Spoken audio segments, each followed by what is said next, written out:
मनसे अध्यक्ष राज ठाकरेंनी महापालिकेच्या बाजूने मैदानामध्ये महापालिकेच्या निवडणुकीच्या अनुषंगाने मैदानात उतरल्याचं पाहायला मिळत आहे। मुंबई महापालिकेच्या रुग्णालयांमध्ये उपचार घेण्यासाठी इतर राज्यांमधून मोठ्या संख्येने रुग्ण येतात।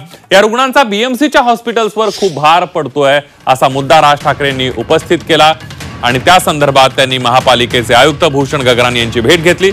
या भेटीमध्ये परराज्यांमधून येणाऱ्या पेशंटसाठी वेगळं शुल्क आकारता येईल का यावर चर्चा झाल्याचं राज ठाकरे यांनी सांगितलं।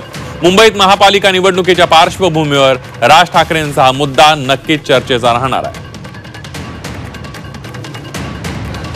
मुंबई महाराष्ट्रातून येणाऱ्या पेशंट्सचा विषय नाहीये, परंतु परराज्यांमधून येणाऱ्या पेशंट्सचा जो विषय आहे तो इतका लोड या सगळ्या महानगरपालिकांच्या हॉस्पिटलवरती येतो आणि त्याच्यानंतर सगळे परिस्थिती बिघडते अख्खी। बरं, या सगळ्या गोष्टींचं ओझं व्हायला लागते मुंबई महानगरपालिकेला।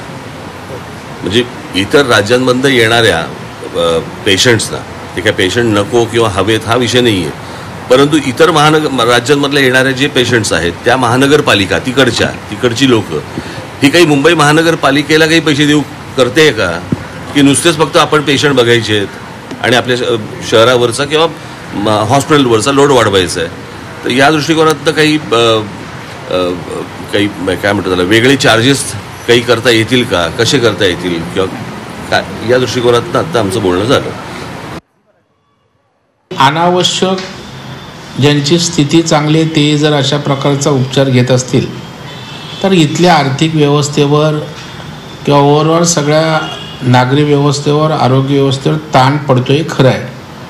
परंतु शेवटी जर एखादा गरीब असेल, शेवटी आपण मानवतावादी दृष्टिकोन ही तेवढाच महत्त्वाचा आहे।